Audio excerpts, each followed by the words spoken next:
की बड़ी खबर बताते हैं, जहां झारखंड के गैंगस्टर का बिहार कनेक्शन सामने आया है। गैंगस्टर मयंक सिंह उर्फ मीणा का बिहार से कनेक्शन निकला है। गोपालगंज में हथियार तस्करी का मामला दर्ज है। मयंक उर्फ मीणा से पूछताछ कर सकती है बिहार एसटीएफ की टीम। दरअसल 22 जुलाई 2024 को 3 हथियार तस्करों के साथ एक पिस्टल भी बरामद हुआ था। तो बड़ी खबर आपको बता रहे हैं, झारखंड के गैंगस्टर का बिहार कनेक्शन सामने आया है। गैंगस्टर मयंक सिंह के खिलाफ केस दर्ज किया गया है। गोपालगंज में भी हथियार की तस्करी से जुड़ा केस इस पर दर्ज था। बताया जा रहा है कि बिहार एसटीएफ की टीम पूछताछ कर सकती है।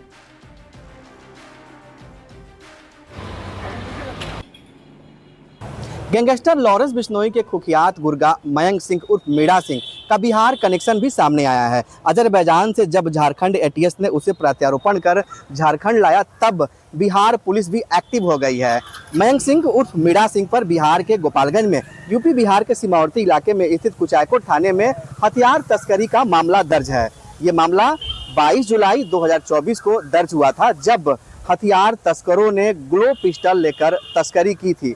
और इस मामले में कुचायकोट के तत्कालीन थानाध्यक्ष सुनील कुमार ने एफआईआर दर्ज कराया था। तत्कालीन एसपी स्वर्ण प्रभात ने पूरे मामले को लेकर जांच कराई थी और जांच के बाद बिहार एटीएस को इस कार्रवाई का जिम्मा सौंपा गया था। एटीएस ने जब जांच किया तो मयंक सिंह उर्फ मीणा सिंह का उस वक्त का लोकेशन मलेशिया में पाया गया। उसके बाद उसके लगातार कई कंट्री में लोकेशन मिले, लेकिन बिहार एटीएस उसे गिरफ्तार नहीं कर सकी। बाद में उसकी गिरफ्तारी अजरबैजान में हुई और उस गिरफ्तारी के बाद अब उसे प्रत्यारोपण करके भारत लाया गया है। विदेश मंत्रालय की पहल पर झारखंड एटीएस ने मयंक सिंह उर्फ मीणा सिंह को झारखंड लाया है। ऐसे में मयंक सिंह उर्फ मीणा सिंह की मुश्किलें बढ़ सकती है, क्योंकि बिहार के गोपालगंज में भी उसके ऊपर आपराधिक मामला दर्ज है। गोविंद कुमार, न्यूज़ 18, गोपालगंज।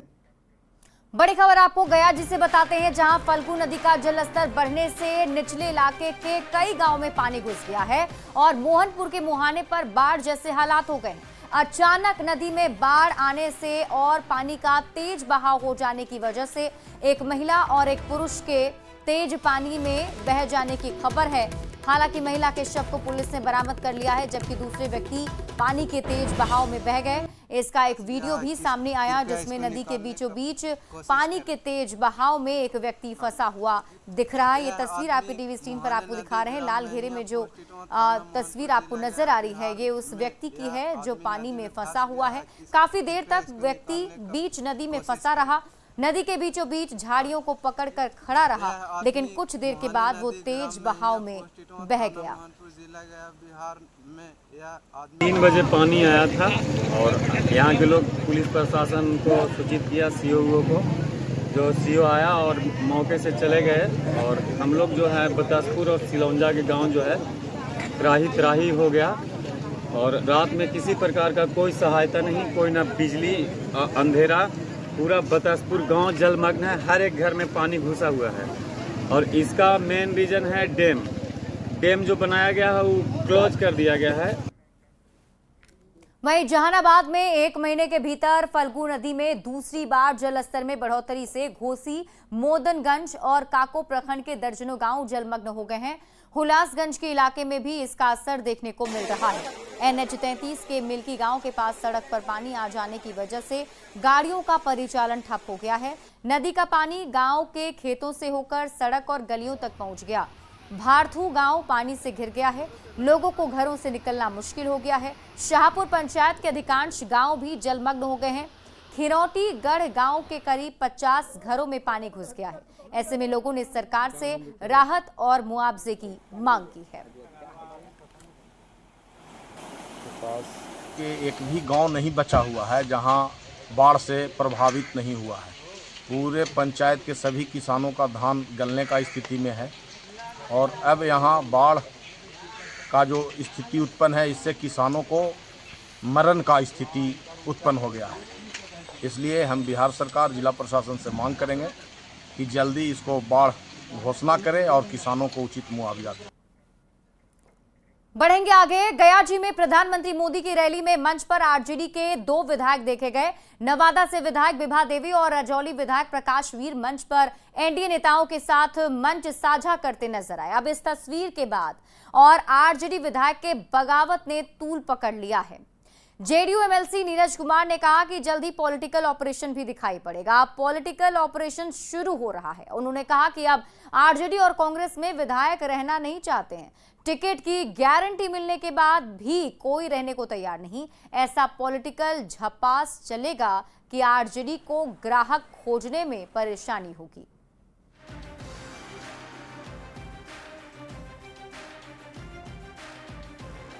कुमार जी अब तक के 12 मास्टर स्ट्रोक मारे हैं, पिच से बाहर बाउंड्री के पार जा रहा है।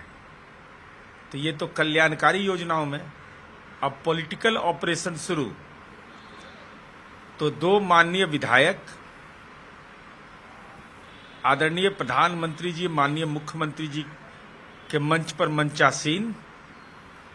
अभी तो यह शुरुआत है, चूंकि जननायक कर्पूरी ठाकुर का जो जननायक थे, तो राहुल गांधी को जननायक कहिएगा तो स्वाभाविक रूप से विद्रोह चरम पर जाएगा, चूंकि समाज स्वीकार करता है कि जननायक केवल एक, वो अभी जननायक कर्पूरी ठाकुर।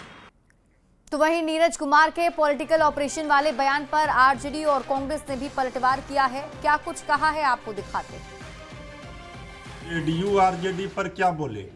जेडीयू पहले अपनी पार्टी और अपने मुख्यमंत्री की कुर्सी बचा ले, यही बहुत है।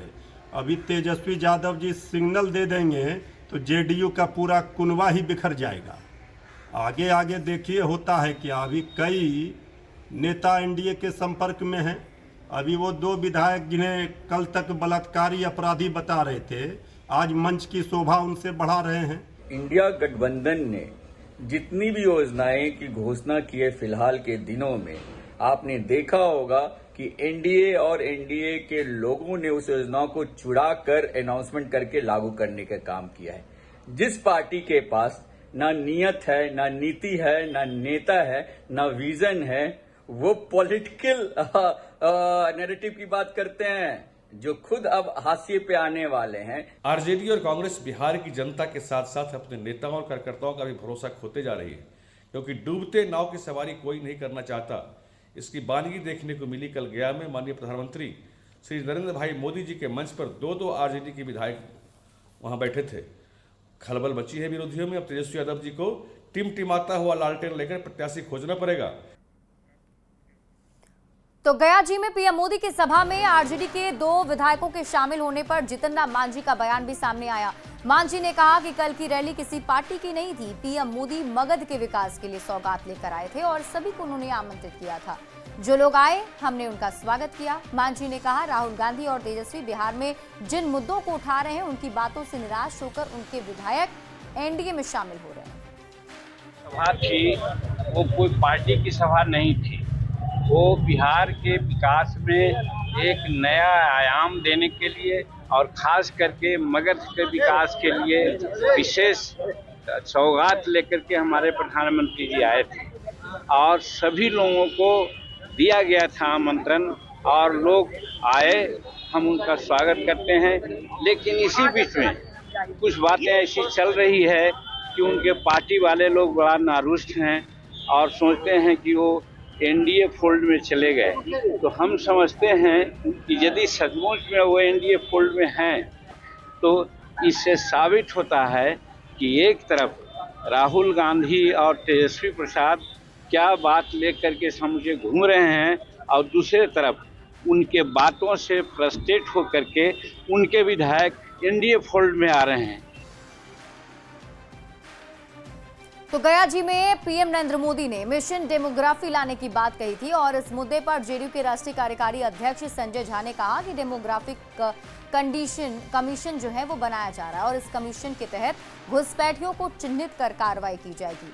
संजय झा ने यह भी कहा कि देश में रहने का अधिकार उन्हीं को है जो इस देश के नागरिक हैं। एक कमीशन बनाया जा रहा है और कोई भी अगर बाहर के लोग आ गए हैं तो उनको इस देश में तो रहने का अधिकार उसी को है ना जो देश का सिटीजन है, नागरिक है, या यहाँ के रिसोर्स पे हो, नौकरी पे हो, उसका अधिकार है। तो अगर कहीं आ गए हैं तो उसके लिए कमीशन बना हुआ है और वो उसको स्टडी करके और जहाँ भी है उस पर फिर कार्रवाई हो। वहीं केंद्रीय मंत्री गिरिराज सिंह ने लालू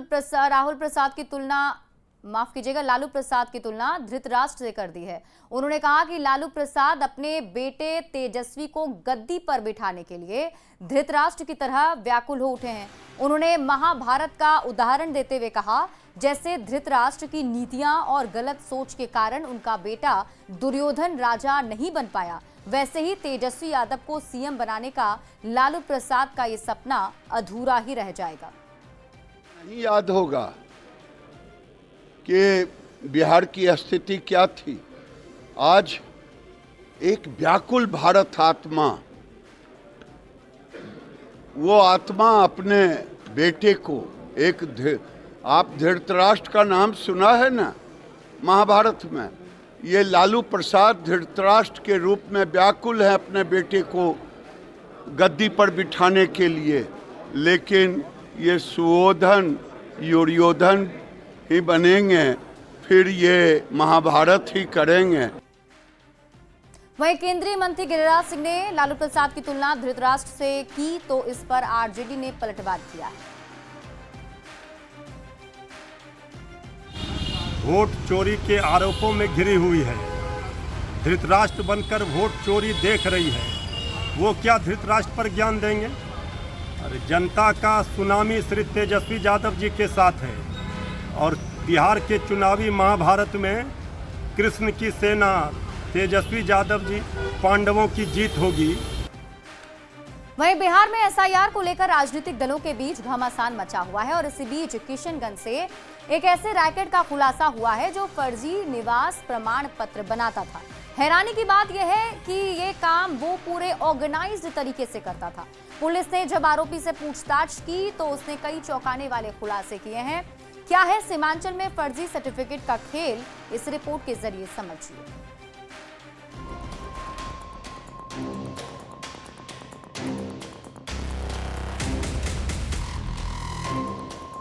भारत नेपाल के संबंधों को देखते हुए दोनों देश की सीमा हमेशा से दोनों देशों के नागरिकों के लिए स्वतंत्र रही है, लेकिन अब यही खुली हुई सीमा भारत के लिए बड़ी परेशानी का कारण बन चुकी है।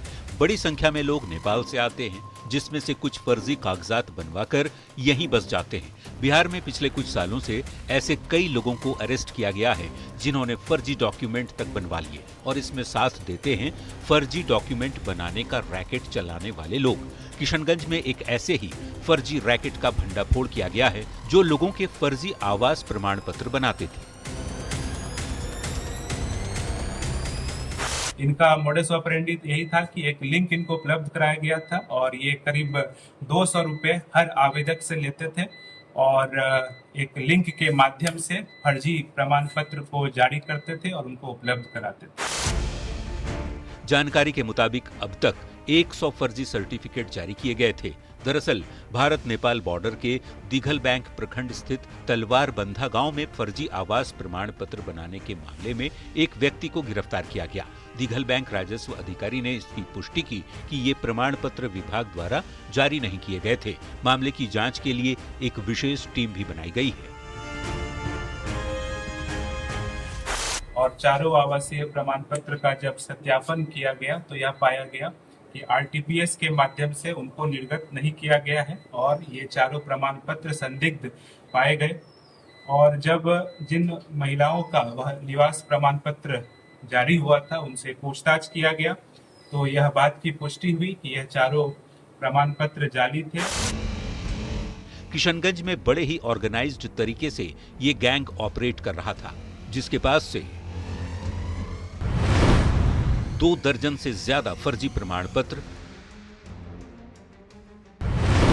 लैपटॉप, स्कैनर, प्रिंटर बरामद किए गए। भारतीय और नेपाली रुपया भी जब्त हुआ है। पूछताछ में आरोपी ने स्वीकार किया कि उसने पिछले 1 महीने में करीब 100 फर्जी आवास प्रमाण पत्र बनाए हैं। वह प्रति प्रमाण पत्र 200 रुपये लेता था। कुछ दिन पहले ही नेपाल बॉर्डर के सुखानी थाने की पुलिस ने पहली बार फर्जी आधार कार्ड बनाने के मामले में एक शख्स को गिरफ्तार किया था, जिसमें कई सामानों की बरामदगी भी हुई थी। नकली निवास प्रमाण पत्र मामले में ये दूसरी गिरफ्तारी है। न्यूज 18 के लिए किशनगंज से आशीष सिन्हा की रिपोर्ट। और इसी बीच आपको लखीसराय से बड़ी खबर बताते हैं, जहां दुकानदार शत्रुघ्न शाह की गोली मारकर हत्या की खबर मिल रही है। 3 बाइक सवार बदमाशों ने गोली मारी। सदर अस्पताल में व्यक्ति की मौत हो गई। दुकान बंद करके घर लौटते समय इस वारदात को अंजाम दिया गया था। परिजनों ने शव रखकर सड़क पर हंगामा किया है और अपराधियों की जल्द से जल्द गिरफ्तारी की मांग की जा रही है। सीसीटीवी फुटेज की मदद से मामले की जांच जारी है। बढ़ैया थाना क्षेत्र की घटना बताई जा रही है। तो बड़ी खबर आपको लखीसराय से बता रहे हैं, जहां एक दुकानदार की गोली मारकर हत्या कर दी गई। सीसीटीवी की मदद से पुलिस की टीम अब पूरे मामले की जांच पड़ताल में जुटी है।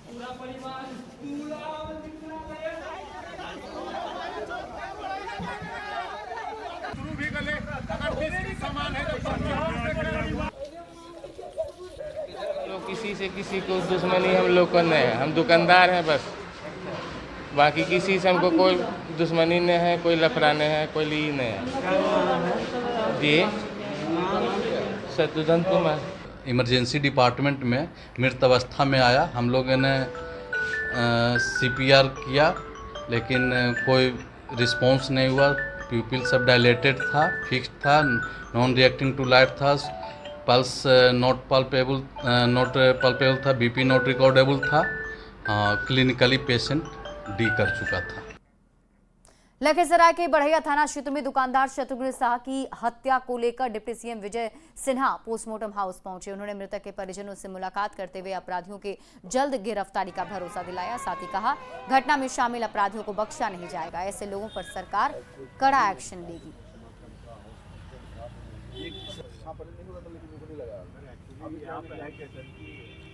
उसको हम लोग पोस्टमार्टम हो गया देखने आए थे, और ऐसे लोग जो अपराधी हैं बचेंगे नहीं। पूरी सख्ती के साथ कार्रवाई होगी। इस मानसिकता के लोग के साथ सरकार पूरी सजगता से एक्शन लेगा। हम लोग तो रात भर लगे रहे इसमें, और जो घटना हुई है उस मामले में हम लोग टोल रहे हैं। CCTV कैमरा और जितने भी हैं, तो हम लोग बहुत जल्दी से जल्द हम लोग रिपोर्ट कर लेंगे। नहीं, उनको समझाया बुझाया जा रहा है। उस एग्जाम को हम लोग 1 वे किए हुए हैं। साइड से हम लोग बाईपास निकाले हुए हैं, 1 वे किए। बाकी लोग जो है नाराज हैं उनको। और इसी के साथ इस बुलेटिन में अभी के लिए बस इतना ही। आप देखते रहिए न्यूज़ 18 बिहार झारखंड।